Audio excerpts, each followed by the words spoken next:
Saya katakan kalau memang kamu tidak mau dalam RJ di tingkat penyidikan, silakan aja kamu beradu di pengadilan sana. Kan saya katakan, saya tidak berpihak kemana-mana. Silakan kamu adu bukti, adu fakta, adu data, adu saksi. Nanti akan ditentukan siapa yang benar, siapa yang salah. Maka saya bilang kok lama-lama kok jadi makin kacau nih pikiran orang ini. Kenapa? Di otaknya tuh hanya bagaimana Jokowi salah, bagaimana Jokowi salah. Tapi dia tidak pernah berpikir bagaimana otak saya sudah mulai tumpul gitu loh.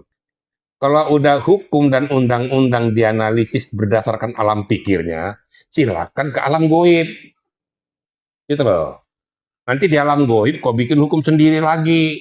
Yang nggak sama dengan undang-undang yang berlaku. Kan gitu. Ya mereka berpikir dan berbicara tentang itu kan untuk kepentingannya. Kalau seandainya dia jernih, otaknya waras, dia mau apapun suka tidak suka pasti berpaku pada undang-undang yang berlaku. Habis Jokowi dibikin bukunya, dibikin buku Gibran lagi kan. Ya gobloknya begini. Di ngomongin Gibran, Gibran sudah berkiprah kemana-mana. Udah ke Papua, kemana, dikawal oleh pasukan. Emang orang tolol di bangsa Indonesia ini. Apapun seorang Gibran, dia adalah seorang wakil presiden Republik Indonesia. Syah. Ya udahlah, penyidik Polda itu nggak akan bego. Silakan dibawa siapa aja. Ya menurut saya kalau orang-orang yang dibawa jadi ahli, sesuaikanlah ahli dengan sertifikasi dan keilmuannya. Sehingga mengena pada pokok permasalahan. Gitu loh. Nah sekarang ijazah Jokowi, emang ada orang lain pemilih yang sah tentang ijazah Jokowi? Atau komplitnya kemana? Kan nggak ada sengketa daripada ijazah Jokowi. Kok yang ribut orang lain?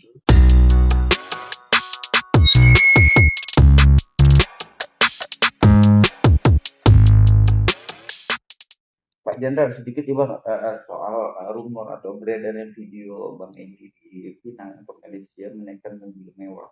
Namun sudah diverifikasi oleh kuasa hukum benar itu video dan asli untuk mungkin Gram Proyek Studio CS. Baik, terima kasih. Assalamualaikum warahmatullahi wabarakatuh. Selamat siang dan salam sejahtera untuk kita semua. Jadi gini ya, media-media nih ya, dan seluruh rakyat Indonesia.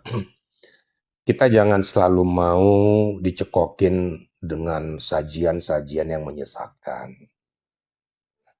Harus maka saya berkali-kali mengatakan, ayo kita berpikir yang waras dan jernih. Untuk menyikapi pokok permasalahan sehingga posisi kasus itu betul-betul pada dudukannya. Nah, saya masuk kepada posisi Bang Egy ya. Bang Egy Sujana, kebetulan saya lihat juga di mobil VW yang merah muda kalau nggak salah tuh. Turun dari mobil di Kuala Lumpur. Pertanyaannya, emang ada yang salah? Sah-sah saja setiap orang mau pengen mengendarai atau pengen duduk di suatu mobil, emang apa urusannya dengan orang lain? Kemudian ada yang mengatakan bahwa itu sudah terjadi pemutarbalikan fakta untuk membuat situasi semakin gaduh. Lah yang dibuat Bang Egy yang gaduh itu apa? Hingga orang yang mempersepsikannya kan gitu.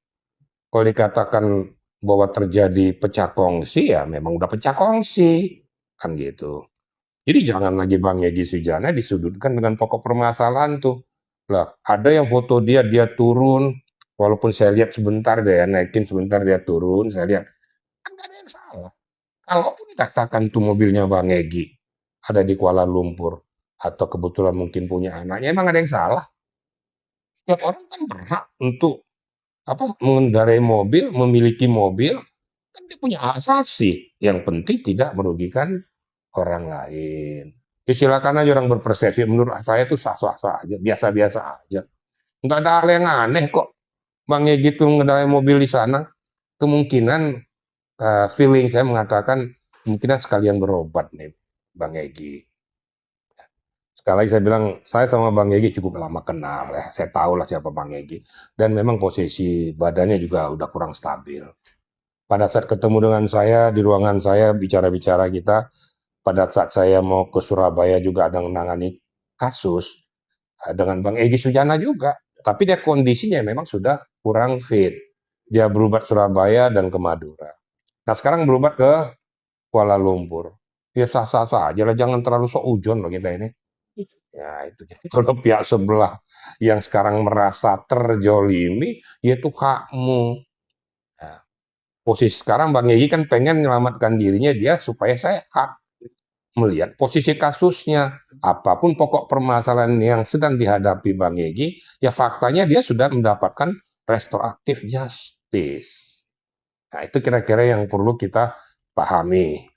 Kemudian masalah restoratif justice, saya jelaskan kepada Anda semua ini ya. Pertanyaan Memang restoratif justice itu dimungkinkan, apalagi sanksi hukumnya 5 tahun ya. itu dia. Sepanjang nih, lihat itu buka tuh di apa tuh KUHP itu biar jelas kalau kurang baca KUHP yang baru tuh ya.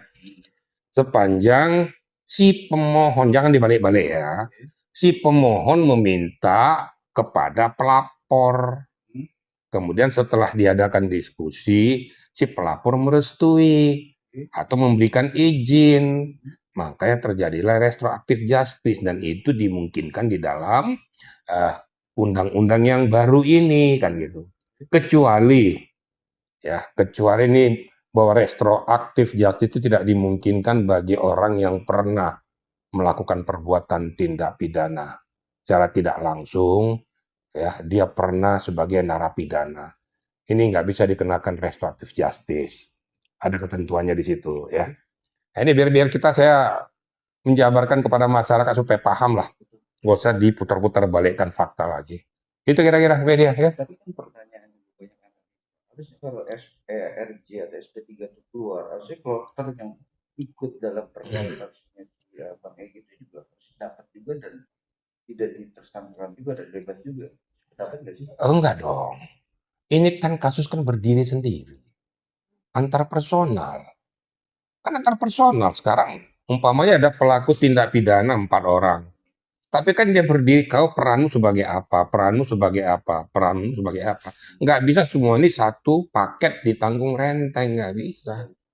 Jadi kalau seandainya satu seperti Bang Egy Sujana dengan Pak DHL ya, meminta itu ke sana, itu kan berdiri secara personal. Apapun yang didiskusikan sepanjang Pak Jokowi bisa menyelesaikan.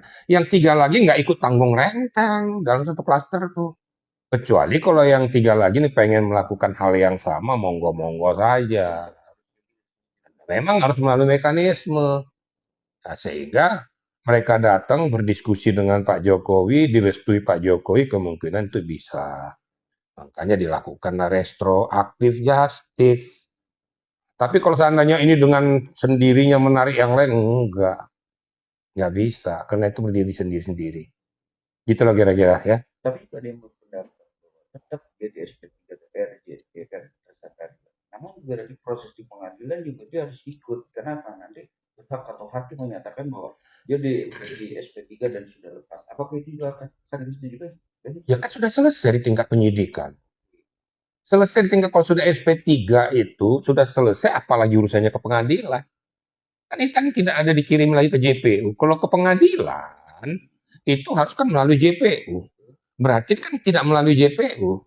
Stopnya di penyidik kepolisiannya selesai dengan sendirinya. Ini sudah tidak ada lagi urusan tentang masalah case ini. Ya tinggal yang 3 lagi kalau mau bergulir di pengadilan silakan. Nah, kalau seandainya ini sudah diajukan ke JPU, JPU menyatakan P21 dan penyerahan tahap 2. Kalau Bang Egy dan ini nggak ada urusan lagi. Sampai di penyidikan aja. Sampai di penyidik, kalau selesai. Ya kan undang-undang yang baru kan mengamanatkan seperti itu. Ngapain kalau gitu minta RJ kalau itu harus ditarik ke pengadilan lagi? Kan nggak ada relevansinya gitu loh. Kecuali kalau seandainya dia diminta umpamanya, diminta sebagai saksi, monggo-monggo saja. Siapapun yang diminta oleh hakim sebagai saksi wajib hukumnya untuk hadir. Tapi bukan kepada case dia lagi. Mungkin kepada case orang lain. Kalau case dia udah selesai. Itu loh kira-kira ya.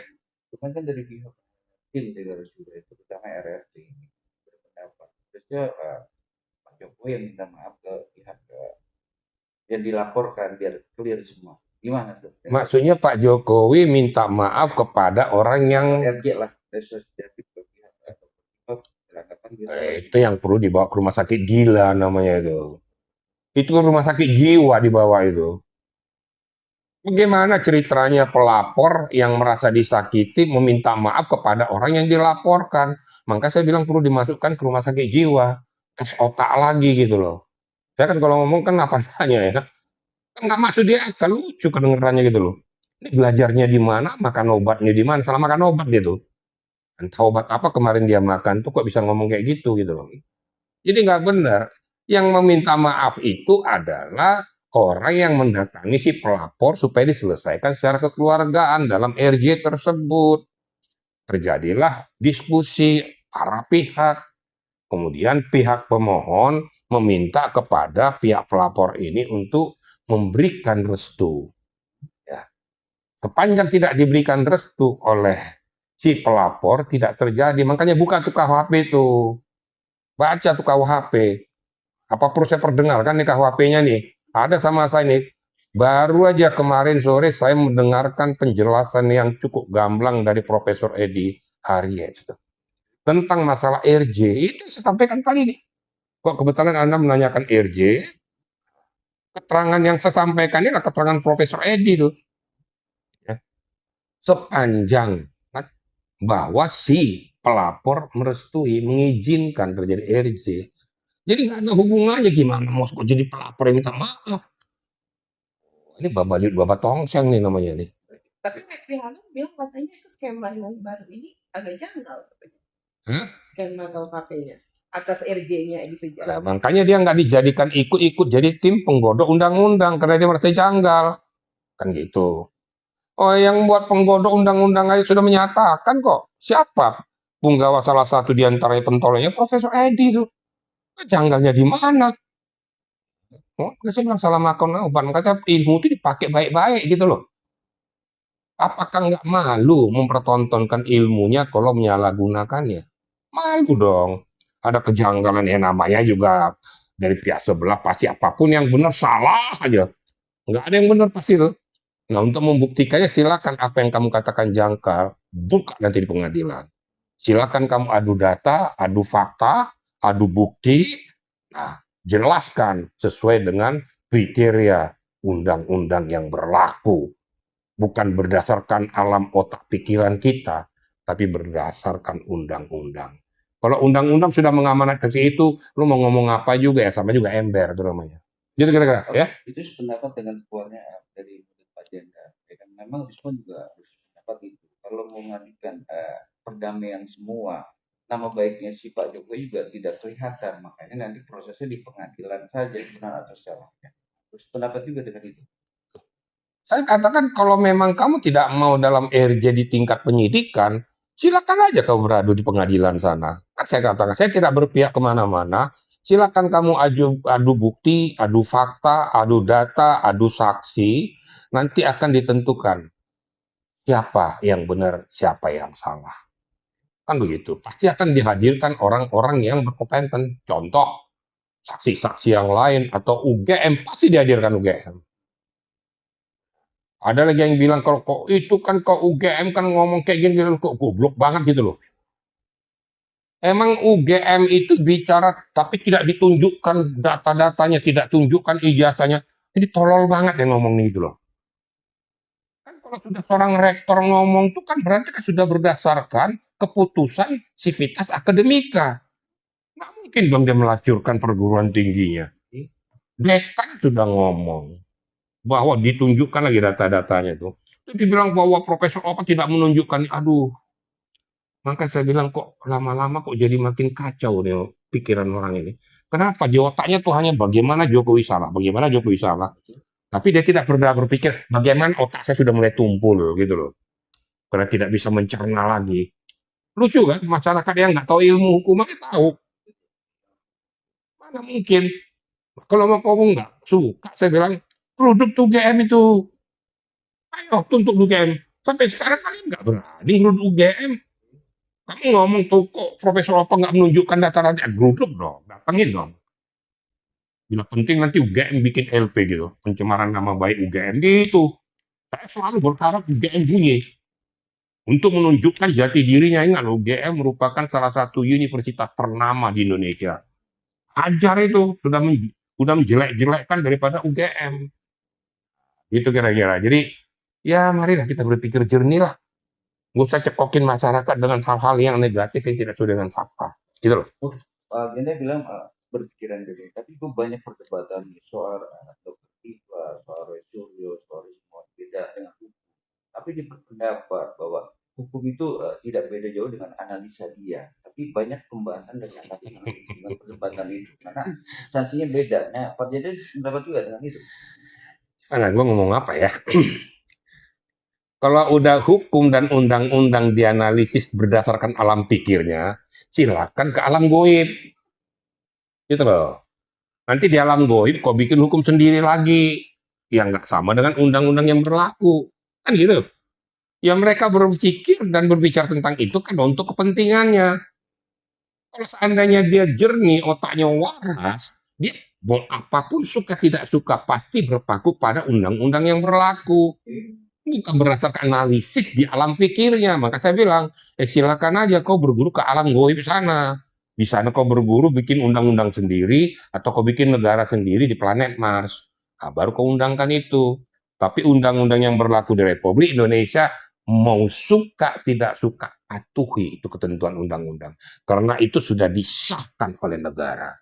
Itu loh kira-kira ya. Tadi saya pikir-pikir, ya kadang-kadang mau geli, mau ketawa. Aduh, nih apa minumnya kapan, mabuknya kapan gitu loh. Gitu kira-kira ya. Tapi kan keilmuannya kan sebagai apa lah, ilmu yang beda dengan hukum. Tapi punya keyakinan bahwa dengan gimmick dia, dengan muka dia, kacamata itu beda dengan ijazah aslinya Pak Jokowi. Sekarang gini, aku yakin dengan fakta yang benar mana? Ya sudah itu aja. Aku yakin menurut alam pikirmu. Tapi aku yakin saya ini sesuai dengan fakta nggak? Sesuai dengan keadaan yang sesungguhnya kan belum tentu. Nah, kalau kamu mau berpikir aku yakinmu tuh emang ngomong saja. Silakan saja. Nanti kau tuliskan aja dalam lembaran buku-buku yang kalian buku itu bikin tuh. Nah, itu menurutkan alam pikirmu, analisismu, bukan berdasarkan hukum. Terus dijual ke masyarakat, nggak laku lagi kan gitu kan. Ya itu. Habis Jokowi dibikin bukunya, dibikin buku Gibran lagi kan. Ya gobloknya begini. Di ngomongin Gibran, Gibran sudah berkiprah kemana-mana. Udah ke Papua, kemana, dikawal oleh pasukan. Emang orang tolol di bangsa Indonesia ini. Apapun seorang Gibran, dia adalah seorang wakil presiden Republik Indonesia. Sah, konstitusional. Lalu siapa yang ngomong-ngomong bikin buku tuh? Berbuat kagak, ngerecokin iya gitu kan. Tuh kira-kira, ya. Jadi untuk closing hari ini juga ada pemeriksaan dan juga mengajukan ahli dari pihak Rasulullah, dan di situ juga ada Rocky Gerung. Gimana Amir? Ya gimana ya? Saya kalau berbicara tentang Bapak ini semuanya dibabat aja. Ada yang dungu lah, ada yang bego lah, ada yang apalah. Kadang-kadang yang dungu tuh siapa, yang goblok tuh siapa, nggak tahu juga kita. Yang penting seorang ahli dimunculkan berdasarkan keilmuannya sesuai dengan apa yang jadi pokok substansi permasalahan. Itu yang pertama. Yang kedua, dia memiliki sertifikasi tentang keilmuan itu. Sehingga dia memberikan penjelasan itu runtut, jelas, sesuai dengan apa yang ada. Dikaitkan dengan keilmuan yang sudah dia pelajari. Lah ini mempelajari tentang onde-onde, dia mau berbicara tentang kacang goreng. Ya hancur jadinya, yang ada rusak, babaliut, baba tongseng. Paling penyidik akan menanyakan nanti. Nah, saya kan mantan penyidik. Bapak sebagai ahli kapasitasnya apa? Kan begitu. Kalau memang Bapak sebagai seorang ahli, tolong Pak tunjukkan sertifikasimu di bidang ilmu apa. Kalau hanya berdasarkan alam pikirmu aja, ngapain ahli apa? Bisa ahli nujum. Loh, kok selalu ngomong kayak begitu aja daripada kita serius-serius mendingan kayak gitu aja gitu loh kan. Kalau pakai ahli nujum akhirnya dungu. Nah itu. Dia bodoh katanya. Yang nggak tahu yang bodoh siapa. Yang ngomong tuh kebanyakan berpikir jadi bodoh juga dia gitu kan. Dia bego tapi ngomongin orang bego. Dia dungu ngomongin orang dungu gitu loh kan. Udah adab nggak ada, sopan santun nggak ada, etika nggak ada. Makanya dibully sama mahasiswa dia. Pada saat adanya ajang wawancara, saya kan ikuti tuh. Ya udahlah, penyidik Polda itu nggak akan bego. Silakan aja dibawa siapa aja. Ya menurut saya kalau orang-orang yang dibawa jadi ahli, sesuaikanlah ahli dengan sertifikasi dan keilmuannya. Sehingga mengena pada pokok permasalahan. Gitu loh. Oke, tapi kan kemarin juga pihak dari 6 tersangka yang juga sudah di SP juga tetap berkekar berani bertanggung jawab untuk nanti di pengadilan buka bukaan fakta 99% biasanya jauh dari indikasi masih palsu dan juga ada settingan orang yang pertama kali membongkar ijazah Jokowi yaitu Egy Sujana ya, dianggap penakut lah atau apalah melihat itu gimana? Masalah penakut atau enggak Egy Sujana yang pertama mengungkapkan itu, lah faktanya kan dia sudah selesai dengan Pak Jokowi. Tolonglah kita waras jernih berpikir, kenapa Pak Egy Sujana melakukan langkah-langkah itu? Kalau seandainya dia yakin sesuai dengan undang-undang bahwa ini ijazah, nggak benar, pasti dia bertahan saja. Ngapain gua datang-datang ke Solo? Makanya dia datang menyelesaikan dengan Pak Jokowi, duduk bersama-sama, minta restoratif justice, diberikan melalui Ibu Eli Danetti sebagai fasilitatornya ke Polda, diberikanlah ini SP3-nya. Nah, ayo kita berpikir kenapa sampai dia minta supaya di SP3 kan? Kalau memang dia benar bahwa ini memang palsu, dia pasti bertahan. Nah, sekarang yang dibuat jadi ajang Pak Egy Sujana yang paling motornya, ya motornya sudah berhenti, masa radiatornya ikut, motornya udah berhenti kan? Nah, radiator, ban-ban, rem ya jangan ikut lagi. Kalau waras gitu loh. Nah, nabrak dong.